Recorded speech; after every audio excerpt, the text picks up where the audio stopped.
Hey y'all, and welcome back to the Wannabe Author, the podcast that pulls back the curtain on the publishing world, traditional, self-publishing, and more. I'm your host, Taryn Christine, an author navigating the turns and plot twists of getting books into readers' hands. Here we get real about the wins, the rejections, and the lessons learned along the way. Whether you're chasing an agent, going self-published, or just curious how it all works, you're in the right place. Let's get started. Hey y'all, and welcome back to the Wannabe Author. I'm your host, Taryn Christine. And in today's episode, we're privileged to not only hear from someone who's an author, but also is an editor.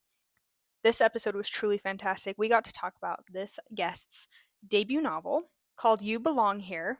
It is a young adult graphic novel following Essie through heartbreak, star-crossed romance, teen drama, and the question on every high school senior's lips: where do I belong? Now, this guest is a writer and editor with over a decade's worth of experience in comic book industry. She worked at DC Comics for 13 years, and most recently has the editor of DC's books for young readers line of YA, middle grade, and reader graphic novels, and is currently the editorial director at BOOM Studios. This episode was truly insightful to not only hear the aspect of the author journey through her eyes, but also seeing how her journey and her experience as an editor has impacted that journey. This episode is one you are not going to want to miss. I am so excited to introduce you all to my friend, Sara Phoebe Miller. Sara, hi, welcome to the Wannabe Author. Hi, Taryn. So excited to be here. So glad. It's been a long time coming. It kind of feels like we've been talking about this, trying to make this happen. So I'm just so happy that you're here and that the listeners get to hear about you, your journey so far. But before we dive into that, though I am so excited to, my favorite question to ask before we get started is, what are you currently reading? Yeah, I'm reading C.B. Lee's Coffeeshop in an Alternate Universe.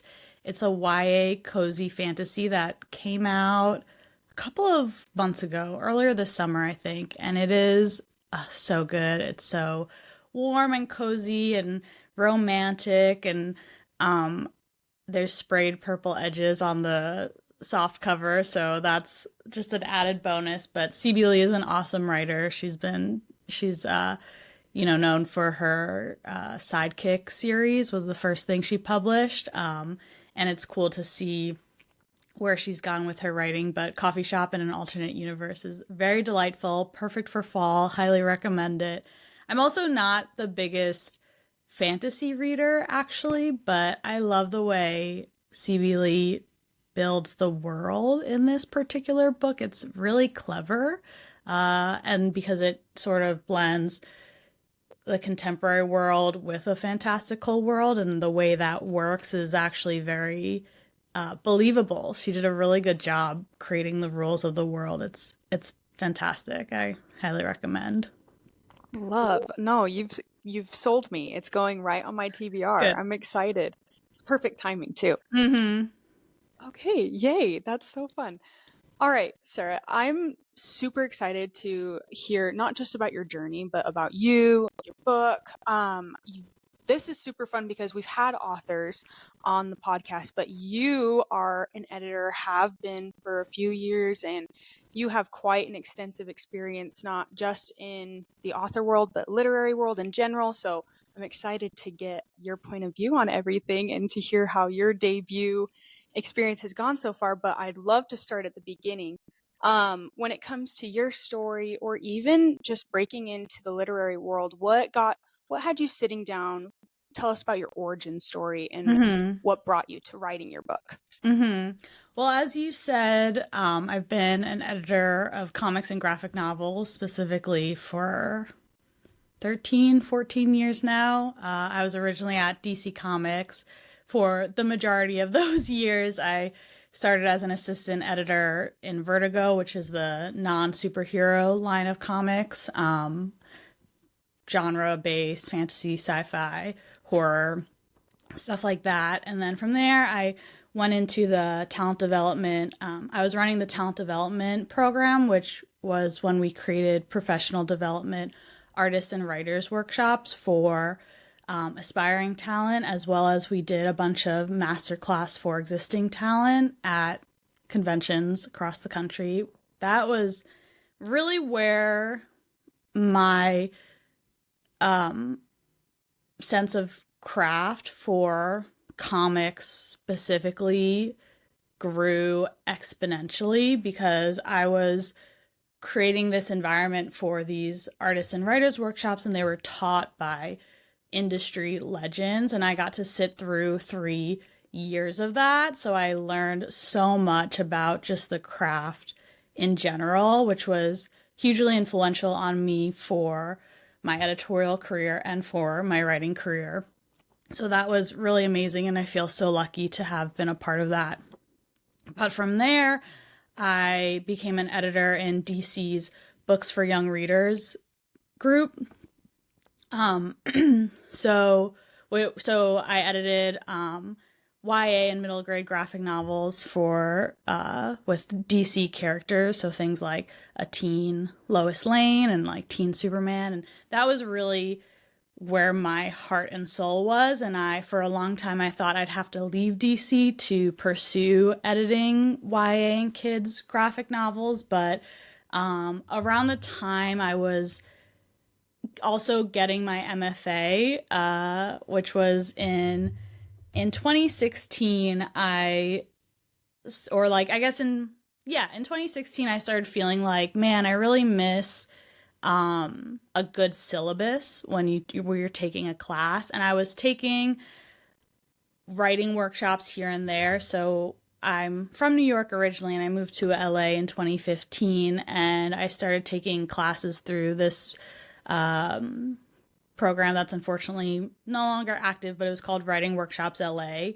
And I think it was particularly attractive to me because it was all sorts of writing workshops except screenwriting. When you're in LA, it's really easy to find workshops on screenwriting and film and TV related stuff, but I wasn't necessarily interested in pursuing that. So finding a group where I could do creative nonfiction classes and fiction workshops and novel writing workshops and things like that. But they were 8 weeks tops, and I realized at a certain point I wasn't getting quite far enough in what I was working on. So I was sort of getting the itch of going back to school, and I had started a version of You Belong Here as a prose novel.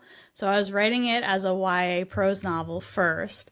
I wasn't getting quite far enough in these 8-week workshops, so I realized it was time to pursue an MFA, which was something I always thought I might want to do eventually, but I got into editing at DC right out of college, and with what time, but I'm glad I waited, because when I did pursue it, I felt really ready for it, and I knew exactly what I needed because I had been actively working on something and was hitting a wall. So around that, so I pursued an MFA in writing for young people specifically because I was also realizing that I love to write YA, I love to read YA, I love kid lit. I wanted to be a part of that world. And around that same time at DC, they started the Books for Young Readers department. So I was excited. I got to meld those two things together and work on that side of DC for many years. I'm really proud of all the graphic novels I put out there. But currently in June, I started a new role as the editorial director at BOOM Studios, which I'm really excited about because I get to stay in the comics and graphic novels world. I get to stay in the YA and kidlit world with their imprints Boombox and Kaboom, but I get to work on stories beyond superhero characters or DC IP, so I get to pursue a lot of new original books as well as different IP that BOOM owns. So anyway, all these things kind of meld together with my writing side and my editor side. And the reason I started the prose novel for You Belong Here was because I had left New York, which is where I'm from, moved across the country to LA, and was really kind of grappling with where I grew up and what it meant to me. And I think leaving New York allowed me to have some space and perspective to explore that while also just I guess because what I'm trying to say is I I never wanted to leave New York. I had no interest in leaving New York. I'm from Long Island I'm from Long Island originally, always wanted to live in New York City, achieved that goal. So when I had the opportunity to move to LA and I took it, I was like, who am I? Like, who are you without New York? What does that mean? Is there really like life outside of New York? So all those things I was exploring in the original version of You Belong Here, because it's about a senior in high school from a fictionalized town on Long Island, and like what that kind of means to grow up on Long Island, and a whole lot of other stuff too. But that's kind of where it started. That was sort of like the seed. I also like, you know, didn't have a full community yet. I had my coworkers that I worked with, but outside of them, I didn't really know a whole lot of people. I didn't have any family here. I didn't know a lot about LA. I hadn't fully explored it yet, and LA is a hard city to like find your people and places right away. So I was kind of in my apartment a lot, just like writing. And yeah, it started taking shape into this YA novel, and I used that to apply to my MFA. And then I was really trying to keep church and state separate by editing comics and graphic novels, but writing prose. I had like created this rule for myself that I couldn't do both, and it was like really important that I kept those things separate. But during my second semester of my MFA, I was in a workshopping pieces of the novel, and a student said, this is really visual. Have you ever thought of writing a graphic novel? And I was like, no. I like theoretically flipped the table. I was like, how dare you suggest that to me? I was really so against it for like no reason other than my own whatever. But I went home. I started revising the scene I was working on as a graphic novel script in that specific format, and it just clicked into place. And from there, it really just like took off, and it's what became my debut book. I love that. What an incredible journey. Also, your resume is stacked. Like that is Thank you. awesome. All that hard work Yeah. that is incredible. And I'm feeling like really giddy about the fact that you worked with DC Comics. I'm a huge superhero nerd, so this is Oh, just really fun for me right now. cool. Cool. I love it. No, it's so wild because it's truly one of the things where it's like,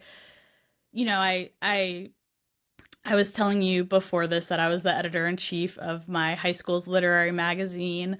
I majored in college in English and creative writing, so I always had like aspirations to write, kind of work in the literary space in some way as an editor or whatever. And but I didn't necessarily like carve out this specific path or imagine it back then, but I really just like kind of followed the seeds wherever they were and like picked them up and kind of, continued to do what I love and pursue what I love, but down a certain path I never expected. So it is really crazy, especially at this point with my book being out, to look back and see how those paths converged and how that led me to where I am right now, and I'm pretty happy with it. Good, good. I think it's really telling to the kind of person you are that you knew, even though you didn't know where it was going to lead to, but you knew what you wanted and you knew what you enjoyed and you just followed it no matter Mm-hmm. not knowing the path ahead. I think that's very telling to the kind of person you are. I think that's really amazing and something inspiring that everyone should look to, because as somebody who knew I wanted something but didn't go for it because I was scared or whatever, Mm-hmm. it's really inspiring to hear from someone who's like, I just knew what I wanted, even though I didn't know where it was going to take me. So that's Yeah. really impressive. Yeah. Thank you. Of course. Okay. Now, I'd love to get into like kind of your writing routine. Kind of paint the picture for us when it came to writing your novel. Are you an outliner, pantser? I don't know a whole ton about writing graphic novels, so you'll have to like let me know how that pertains to that. But Mm-hmm. just, is there a certain location, and are you ingesting any certain content? Yeah. Oh my gosh. I love this question because it's so fun to say that I have sort of no set routine. um and in the same vein, the like lack of routine sort of becomes its own routine in a way. I realized recently doing some other interviews to promote this book that I think there's some definitely something to like having a set routine and showing up the same place, same time. You know, people say like you want to make sure the muses know where to find you, which I really do love that concept. But I think that can also be sort of constrictive and or restrictive. Um, and especially when you're juggling a job and friends and a life and other things and you still want to write and you still want to do the thing. um Kind of an anywhere anytime mentality is also good, and I like to talk about it because I didn't hear it a lot and I felt very guilty about that for a while. But yeah, so as far as the actual like sitting down and writing, anytime, anywhere. When I was at DC, because now my job is completely remote, but at DC, it was sort of a hybrid thing. After the pandemic, before the pandemic, we were in the office, and I would really like go out to lunch and bring my laptop and write a couple of pages, or bring a journal and like brainstorm some things. Um, I had a writing group. Unfortunately, like the pandemic kind of led us in different directions. Literally, you know, we used to all be in the same city and we would meet up once a week and sit around our friend's table and eat curry and write together. And if we had pages we wanted to workshop, we would do that. But really, the goal was to like sit together and write, which I really loved. Since the pandemic, we tried doing that remotely because folks left LA, so we weren't in the same city anymore. But it worked for a while, but I think after a while, the remote aspect of it just got a little tired, especially once, you know, the pandemic sort of ended, and people were back out and about again. The interest in sitting in front of a screen waned. So um, that's a bummer. But yeah, having like I've done all sorts of things. Basically, I've had a writing group where we work together. I've written on my lunch break. I always aspire to write in the morning, but I have never been a morning person. Sometimes when I'm on a deadline, I can make it happen when I like have to do it. And I do find it being one of my favorite ways to do it, to wake up early and write, even just like for an hour, even just for half an hour, actually, is really nice because your brain is really soft at that time. And, but yeah, it's hard for me to wake up early, so it doesn't happen all the time. So I'm often up late, writing. I do tend to be a little bit more of a night owl. So like I kind of come alive at night and can just like get in there and start going. Um, on planes, I do really enjoy writing in coffee shops. I love to like go to a coffee shop for a couple of hours and sit there and work. My fiance and I are we're actually on deadline right now for what'll be my next book. We're working on a middle grade graphic novel. Um, Spoiler alert, I know you have that question at the end, but I'll bring it up now. So we have the first draft of our manuscript is due on Monday. So all August we were pretty hunkered down and we would hole up in a library, which was really awesome. We'd also like go to a different library around the city, and that was really great. um Otherwise, we're like on the couch, just like um, but I have found too that for a while I was trying to figure out, like, because I grew up dancing as well. So I felt like, when you're a dancer, you warm up. Like if you're in a ballet class or you're a ballet dancer, you warm up at the bar. And even like any other type of dance class, there's like a warm up. And for a while, I felt frustrated that like I couldn't figure out what the writing version of that warm up was. And I can't remember if someone suggested this at some point or if I read it in a book or if I came up with it myself. So if this is out there, I'd love to know if anyone knows where it came from. But I found like free writing in a journal, even for like 10-15 minutes before getting in there and working on your manuscript or whatever it is you're working on, was really nice. I did that a lot for You Belong Here, especially because I sold You Belong Here in April 2020. So, right as the world started crashing, I had pitched it or submitted it in February, right before the world started crashing. So, there's this really interesting, like, quick shift that took place during that process that really was, I was just convinced there was no way it would ever see the light of day because every industry was turned upside down. No one knew what the future was going to look like.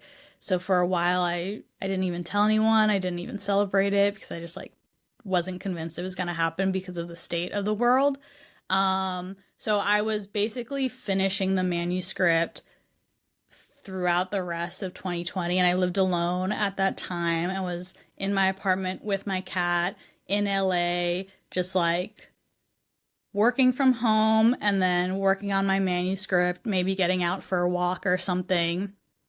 And using that warm up, like being able to journal before writing, really helped me get in the headspace and be able to kind of like get all the thoughts and anxieties that were circling around my head out and onto paper, and then I could like push that aside and get into the work. So that was really useful. So anyway, I feel like the answer to the question is kind of like, again, sort of like a whenever, wherever. But as far as like structure goes, I am a combo of a plotter and a pantser.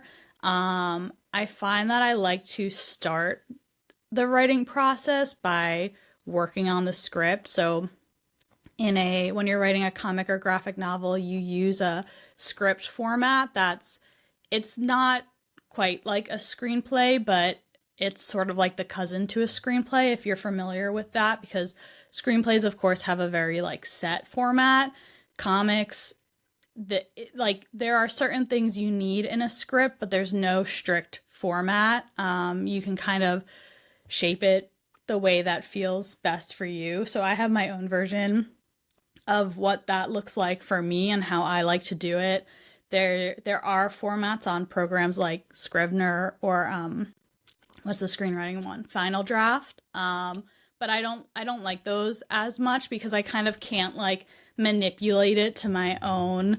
I can't like personalize it in the way I like to do. So I just work with a Word document and I put page 1, panel 1 at the top of the first page. And I sort of love that about it too, because you're not starting with a blank page. You have like a little bit of, okay, you are here, begin.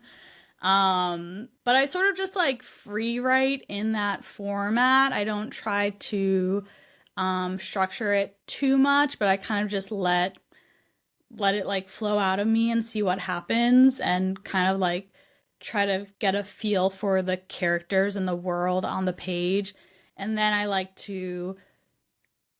often like hit a point where I'm like, okay, I have no idea where this is going, but I think I know where, like, what I need to figure out. So then I go to an outline. I'll start like working on an outline and kind of getting the structure in place before going back to the script. And I'll sometimes like go back and forth a little bit.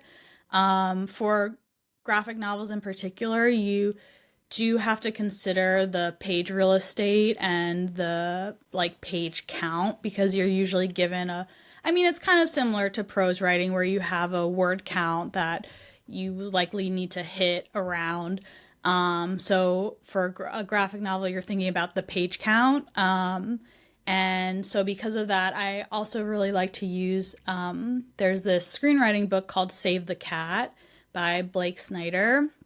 And in that, he has the Blake Snyder beat sheet, which is a little divisive because it's highly formulaic, but I think it's really helpful because it breaks down like this, you know, this beat should happen around like this page count, or this page count in a screenplay, and I can kind of apply that formula to a graphic novel. So if I have a 100-page graphic novel I'm writing, the midpoint happens on page 50. Okay, great. Then that probably means act 1 is like pages 1 to 25, and then act 2 part 1 is pages 26 to 50. And I know within those pages I need to do like the fun and games and the B story, and then hit the midpoint. And then after that, between pages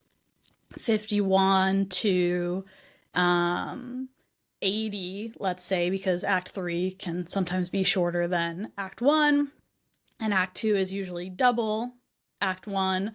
I know sort of what beats need to happen within those page counts.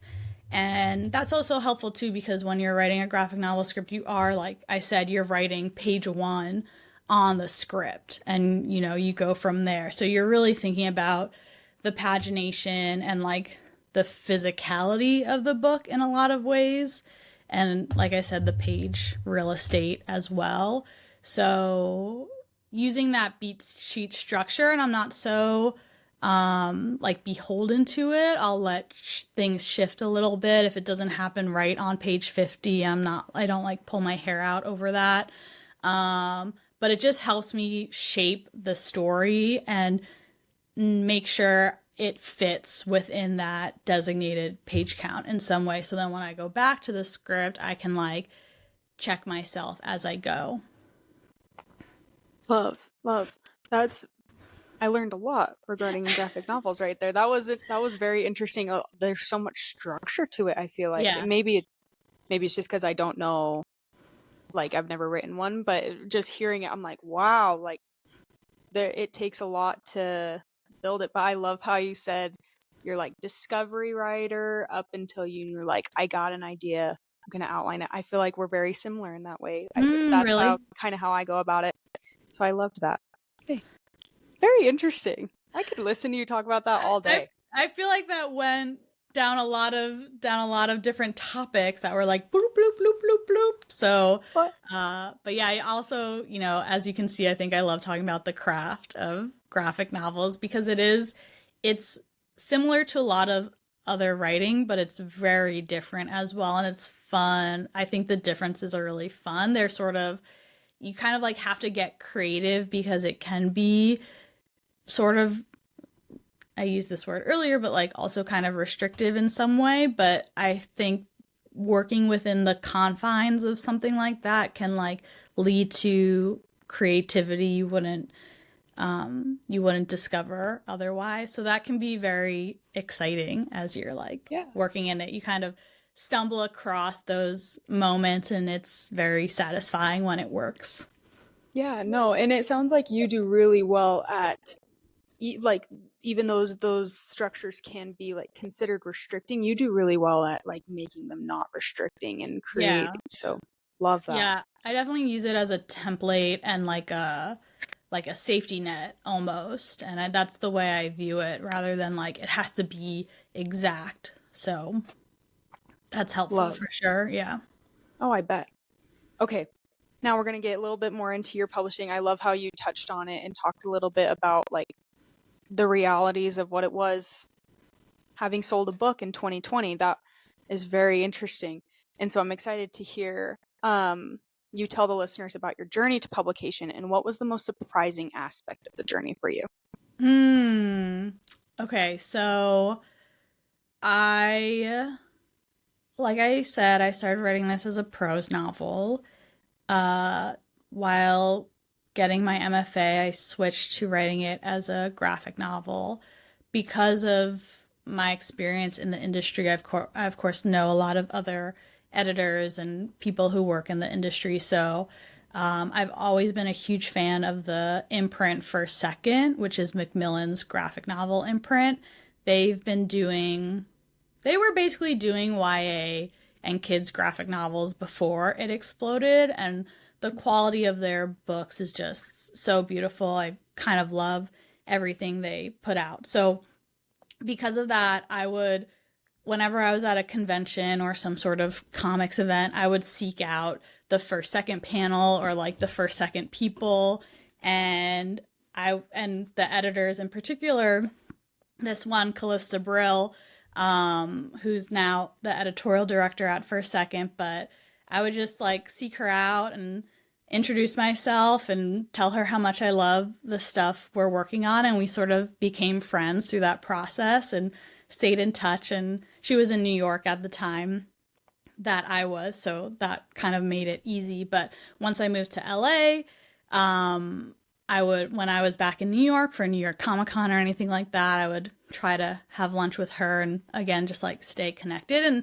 mostly because I just thought she was cool, and I loved the stuff she was doing. I didn't like want anything out of it. I just, it was also nice to like, the industry has changed so much over the past 10 years, but when I started it, and it still is in a lot of ways, but it was even worse 10 years ago, just the comics industry being extremely male dominated. So part of it was like also seeking out other women in the industry and women I could look up to and whose like careers I really admired and can kind of just like connect with them and get advice from them about like navigating the industry and things like that. So I was back in New York, I want to say like 2018. I was getting my MFA. I was at DC Comics and I had lunch with Cliston and was just telling her what I was working on in my MFA. And of course, it was You Belong Here. And she was like, "Oh, that sounds really interesting. You should pitch it to me when you're ready." And I was not expecting that at all. So I was like so excited that it kind of happened organically. Um, so I love to tell this part too because this next part, because I really relate to it as an editor, and I like to share it for writers because I think it's very common, but it can be very scary. So in a couple months later, in like early 2019, I had put a pitch together. I had like a sample script, a whole pitch doc with a plot synopsis, some sample art, no artist attached yet. And I sent it to Calista and didn't hear back from her. And no shade on Calista at all. As an editor, I'm guilty of the same exact thing. Sometimes you like want something, you talk to a writer, it shows up in your inbox, and there's no time to get to it. I've had things flagged in my inbox for years that I'm like, surely I'll get to this someday, and for some reason it just never happens. Editors are juggling so much. It's totally understandable. Again, like I relate to it, but like experiencing that as a writer is terrifying.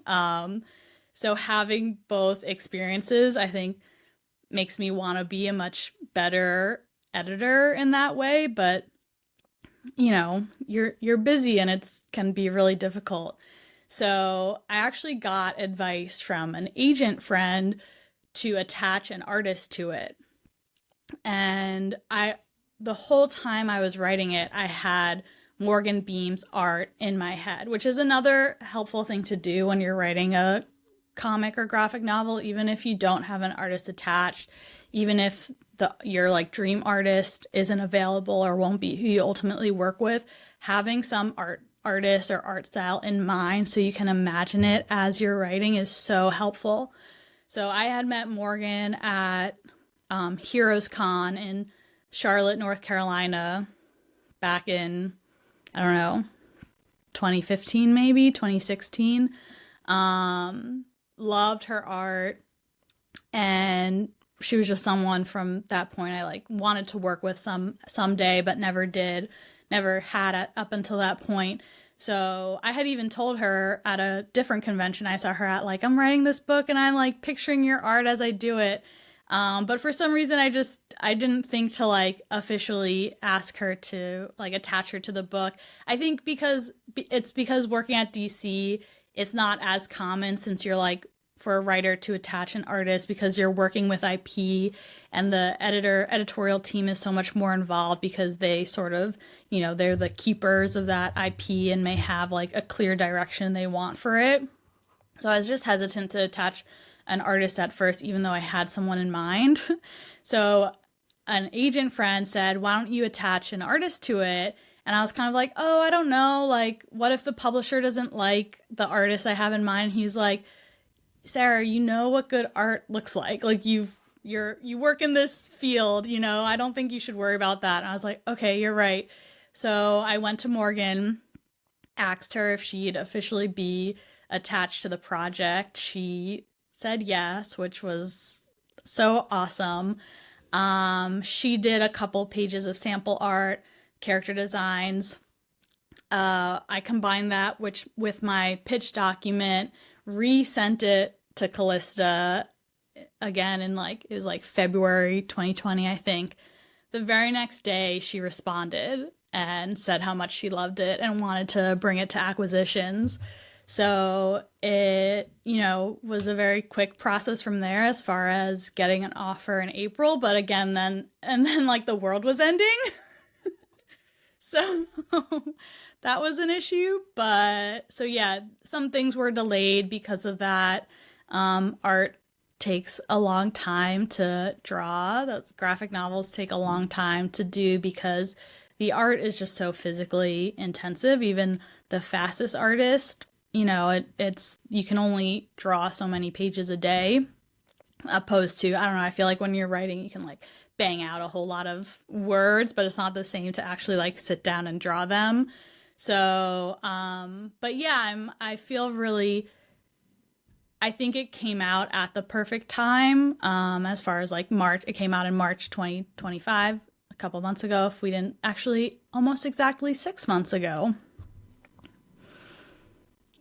Yeah. That's crazy. Yeah. So Okay. it all worked out the way it was supposed to. That is an incredible journey. And you know what? Again, I'm going to go right back to what I was saying before.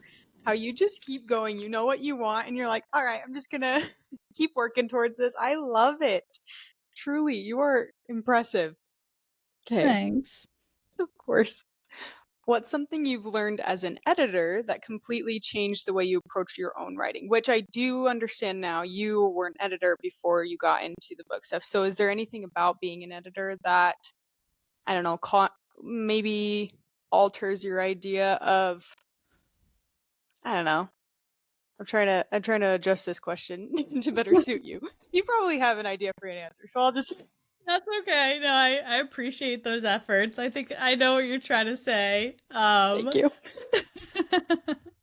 I mean, honestly, like everything, and like starting with writing graphic novels at all. Like I wouldn't do that. I wouldn't know how to do that if I hadn't worked in the industry as long as I have. It really becomes second nature, and like living with other writers' scripts day in and day out. It's like, it's really,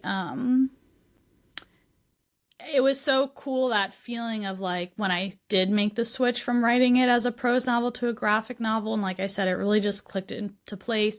It like flowed out of my fingers so easily because I was like, oh yeah, I'm fluent in this specific language. Like, why have I been rejecting it in this way for this long, for no reason but myself. Like, no one told me to do that or not to do that. um so yeah, like being fluent in the language and just leaning into that and not thinking you have to do it a certain way, or it's not like valid if you don't do it a certain way. That was really the biggest thing for me. but I really want to return to prose at some point because I think it would just be interesting to see how my prose has shifted and how my prose has been influenced by my time writing graphic novel scripts and working in the industry, of course. But I'm also very happy just like living in this world. And then I've, of course, too, I think just the like professional aspects of being a writer. It's not a mystery to me what an editor looks for, what an editor expects of you. Um, I feel like I can be the best writer possible because I have that insight. Um, and in some ways, it feels like that's sort of half the battle, but that also doesn't make me immune to like the sensitivities and sort of anxieties writers feel. And I would have to continuously tell myself, like, this is normal. You would do the same thing as an editor. One example is the pub date got pushed back a couple of times, which I think is like a writer's worst nightmare. So it was like originally supposed to come out in, I think, like spring 2023. That got pushed back to fall 20, or no, it was probably supposed to originally come out in like spring 2024, which got pushed back to fall 2024, which got pushed back to spring 2025. And I remember the jump from spring 2024 to fall 2024 didn't feel so bad, but the jump from fall 2024 to spring 2025 felt like a lifetime away. Um, and all these like feelings come up when those things happen because of course like it's your baby, but and you know you want and you've been working on it and you want it to be out in the world. You've been waiting all this time for other people to read it, so even pushing it a couple of months feels like forever. But those things are so normal and it doesn't mean anything that like your book is bad and your publisher hates it or anything like that. It's often just a matter of like scheduling the whole slate, like the slate as a whole, and sometimes like making sure it's in the best position possible and realizing after the fact, oh, this book will actually be set up for success if we move it out to here. Sometimes it can be like printer issues. It's like all sorts of internal situations from the publisher that have nothing to do with like the quality of your work or what they think about you as a writer. And hopefully it's often to like set you up for better success in the long run. But it was so funny to me how even though I knew those things and I'd experienced those things on the editor side, as a writer, when I experienced it, it was like, like it felt like such a stab to the heart. And I had to kind of talk myself down and be like, this is fine. This is normal. The time will still pass and it will come out and maybe it is like better off. So all sorts of stuff like that, I think have been the best lessons aside from like the craft part of it too. Oh, I bet. I bet. It sounds like it. And even you even mentioned at that one part where you sent off that your pitch to that editor and she Mm-hmm. didn't get back to you. Like, you were like, I know. It still didn't feel good, but I know. Yeah. So it's very interesting to see that Yeah. perspective. Okay. What do you wish someone had told you when you were just a wannabe author? Like you wanted this out, and it could be even in the time that you were waiting for it to get out there and they kept pushing Mm-hmm. off the date. Like, Yeah. what do you wish someone would have told you? And I think people did tell me this, but like the time goes so quickly. So it really does feel like, oh my gosh, I sold it in 2020. This thing didn't come out until 2025.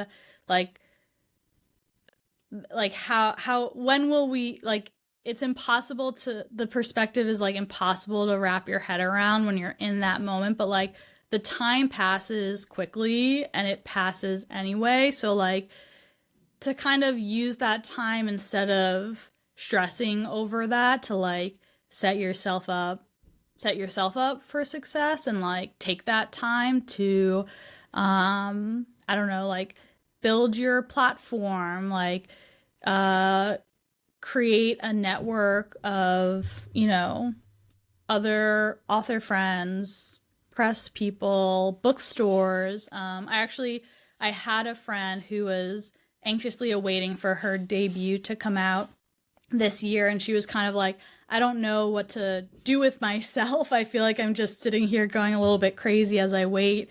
And the advice I gave her was use that time to like create a database of like all your favorite bookstores in the country, and like look up contact info or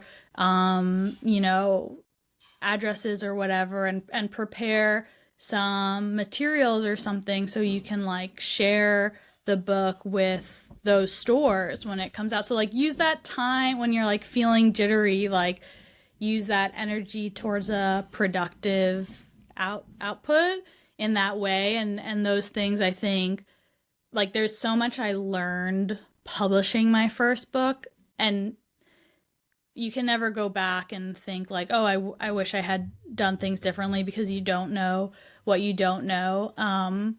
But yeah, so I think in hindsight, and I think I did as much as that as I could as well, but knowing that that's a productive use of your time, and you're not sort of like there's nothing else you need to be doing or should be doing other than also just like writing your next book, And I think the hardest thing is like getting the first book out the door, but then like keeping that momentum going and being ready for the next thing, and so you can do it all over again. Absolutely. I think that was perfectly said. Okay.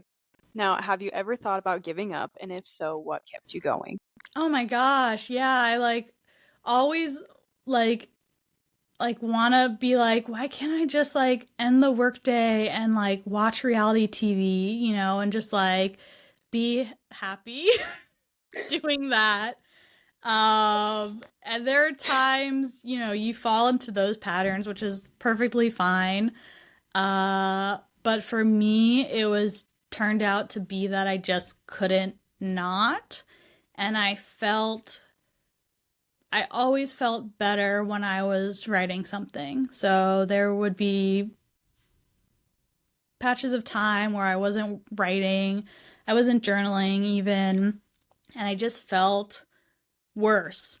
And when I am actively like working on something, even if that's just like a daily or weekly journal practice, I just feel better. I feel more like myself. My brain feels, the thoughts in my brain are a little less chaotic, and then I can kind of like enjoy the reality TV binge better too. So it's interesting that way. But I feel like if you have that, like, just like what's most important in a lot of ways is just the joy of writing, even though it can also be like very painful. And I want to say that because it's not always a joyful practice. But if you just feel more like yourself when you're doing it, then you just have to keep going. It doesn't matter if you have a book deal. Those things don't matter as long as you're writing. And I think like part of that too is like having a sort of bookish writerly community is extremely special to me. And um it just it's just who I am, I guess. So you can't deny that. I love that. Can't give up who you are. Like, Mm-hmm. just how it is. Love. Exactly. Okay.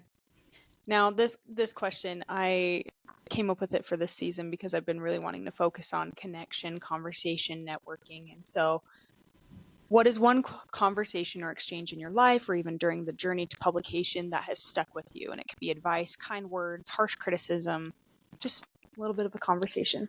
Yeah. So I have one thing a like, professional type person said that really changed the course of my life in some ways.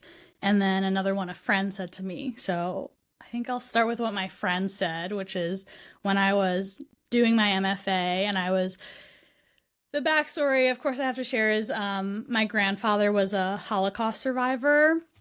So I've always been really interested in World War II history and Holocaust narratives and things like that. I love to read them. I love to learn more about his story.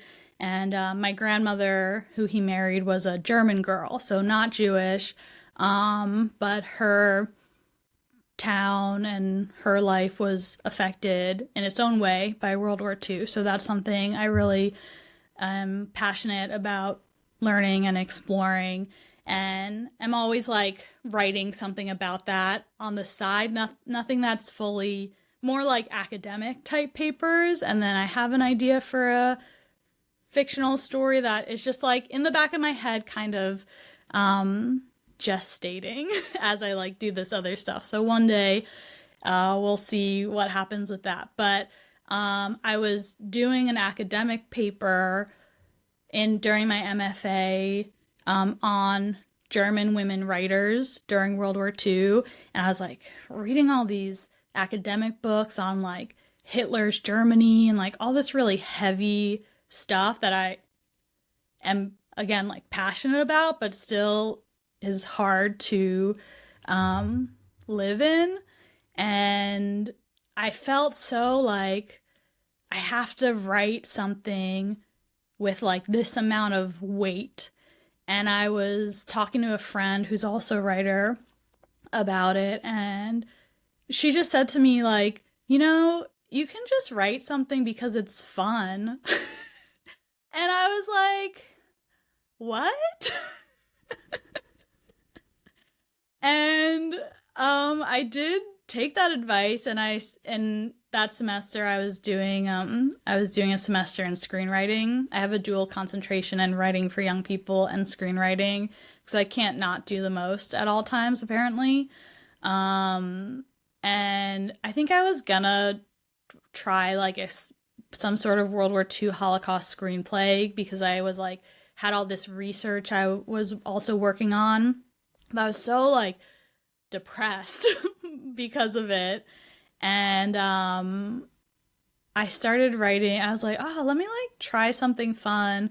And I started writing this screenplay called Bobby Pins about like young dancers in some rinky-dink studio in suburbia.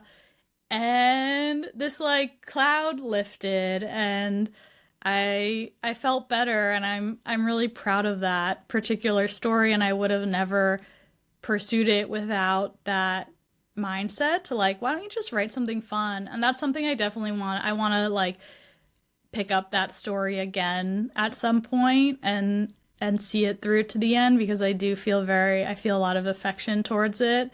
So that was really good. But then the other bit I want to share is when I was after my freshman year of college, I went to Barnard College, and Sheryl Sandberg was giving the commencement speech that year. And, Facebook is what it is, and it's not the same to like talk about a figure like Sheryl Sandberg today as it was in, I think it was like 2010. And, that was the time of Lean In had just come out. I was at an all women's college, so we were all like talking about Lean In. It was highly influential at that time. And Sheryl Sandberg gave this commencement speech, so I live streamed it from my childhood bedroom. And around that same time, I had just finished my freshman year of college. I knew I was going to be an English major, but my parents had no idea what that meant in the long term. Like, what does an English major do? And they were really encouraging me to pursue a dual concentration to get like a teaching degree as well, which was an option at the school. And I have so much admiration for English teachers, for teachers of all kinds. I loved my English teachers dearly. They were so influential on me, clearly. And I was like maybe I could do that, but I wasn't really passionate in pursuing it. But one of the reasons why my parents kept saying you should do this, and I have a bunch of teachers in my family too, and they're amazing. But one of the reasons why my parents kept saying you should do this is because you'll be on the same schedule as your children when you have a family. And it was like, okay, that's like kind of convincing.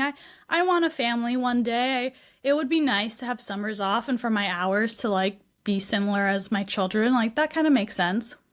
But then I listened to this commencement speech Sheryl Sandberg gave, and there's one thing she said that stood out to me so much and really like shaped everything from there, which was don't plan for the family you don't have yet. And now I'm 34 and I'm engaged with 4 cats, but I still don't have children. So if I had like pursued that route just so I could have the same schedule as kids I don't even have, like it would have been such a waste for me personally. And so it was really that moment that I was like, wait, I don't want to pursue a degree in teaching. I want to do creative writing and like I'll figure out where I go from there. But what am I doing thinking about these like imaginary children and their schedules? So that was really, really huge for me. And I love sharing that story whenever I get the chance. I love that. I love that a lot. Thank you for sharing. Thank Okay. you for asking. Anytime. Okay, outside of being an author, what is a fun fact about you that most people don't know about? Okay, probably that in college I was on a hip hop dance crew named Raw Elements. I love that. Period. No need to explain. Just Hey, that is so cool, actually. thanks. I was very cool. I mean, I still dance, but I don't do hip hop the way I used to. And being on that dance crew in college, I got so many cool points. Like I said, I went to Barnard College, which is the all women's college of Columbia. And, they're not very known for their sports. So, like, we would perform at the basketball games. No offense to Columbia athletes. They are amazing if you're listening. It's just Columbia's not the best, doesn't, whatever. Yeah. Side story, I took this nonfiction writing workshop in college, and it was a Columbia class, so it was Barnard and Columbia students, and there was a football player in the class, and he used the class to write like a letter to the athletic department about like all the things that were wrong with either the football program or the athletic department in general. And we workshopped it, and all these like creative nonfiction students got so invested in like improving the athletic department. And then I remember there was like one time where the team won a game, and in the next class we were all like, yes. Oh. It was really adorable. But yeah, so Raw Elements would perform at like the basketball games, and students would come to watch us perform, not for the basketball. So it was like a high point in my life that I'm very proud of, and I think is very surprising to people who know me now. I love that. That is fantastic. Okay, one more. Like, I just am loving that. Okay. Oh, now this is gonna kind of combine like you being an editor and being an author, but what is a writing hill you will die on? Like, and it can be the most bizarre, but just an opinion. Oh my gosh, yeah.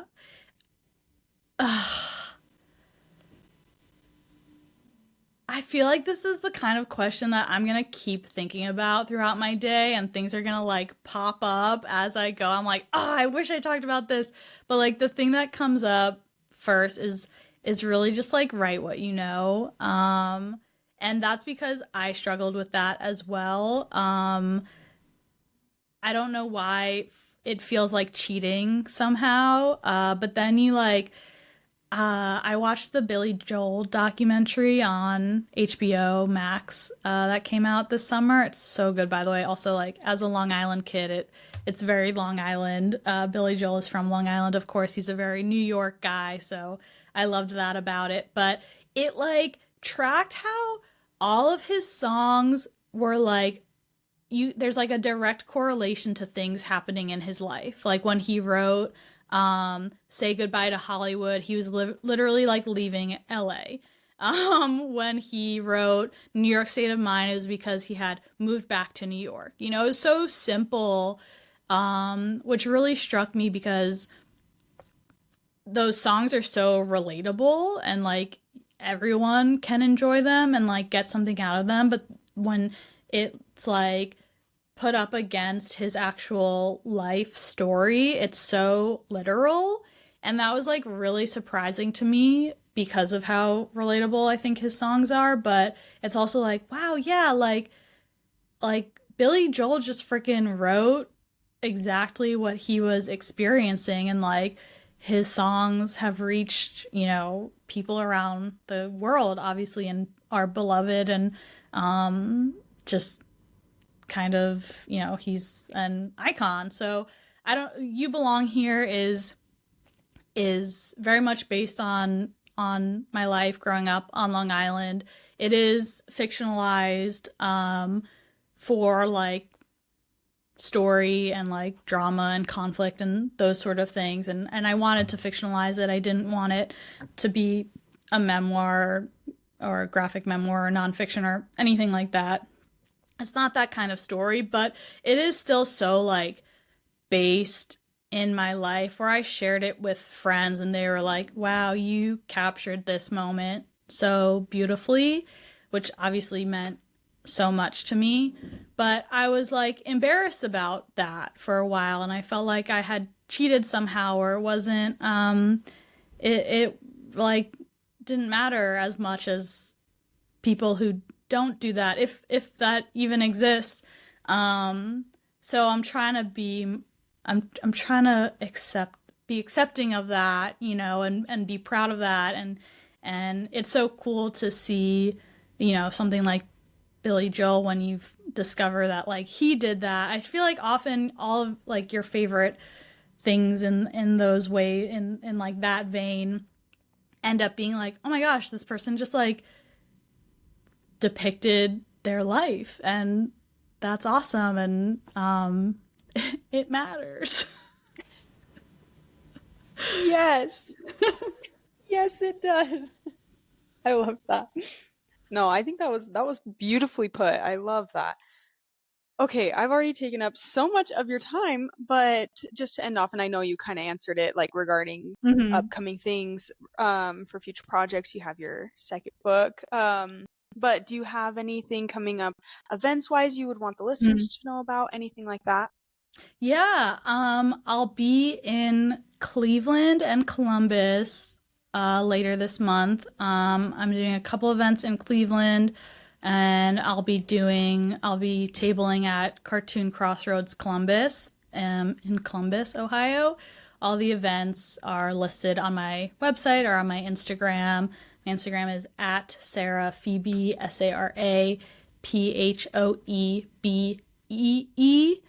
And then my website is just saraphoebemiller.com.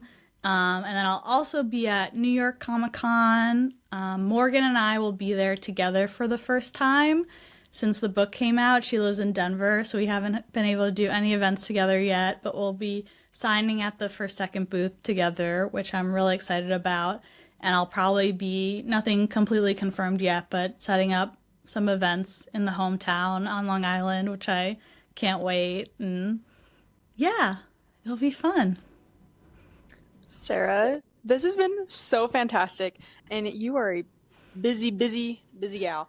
So it's been such a privilege to have you take the time to talk with us today because just in getting to know you in this short amount of time, I'm beyond impressed for one. You are an intelligent person who has just known what you wanted and gone for it. I'm beyond inspired and informed in so many ways. It's been so cool to learn about graphic novels and how your perspective of an editor is regarding writing and the industry.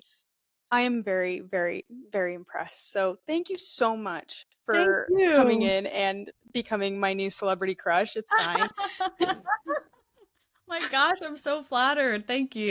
That really means a lot, and it's been Of, so fun. I couldn't wait to talk to you, and thank you for all the awesome questions. I was happy to answer them and hang out. of course. Of course. I'm going to go ahead and close out with the listeners, but I'd love to talk to you for a second afterwards. Okay. But thanks, y'all, for hanging out. We will see y'all next Thursday. Bye.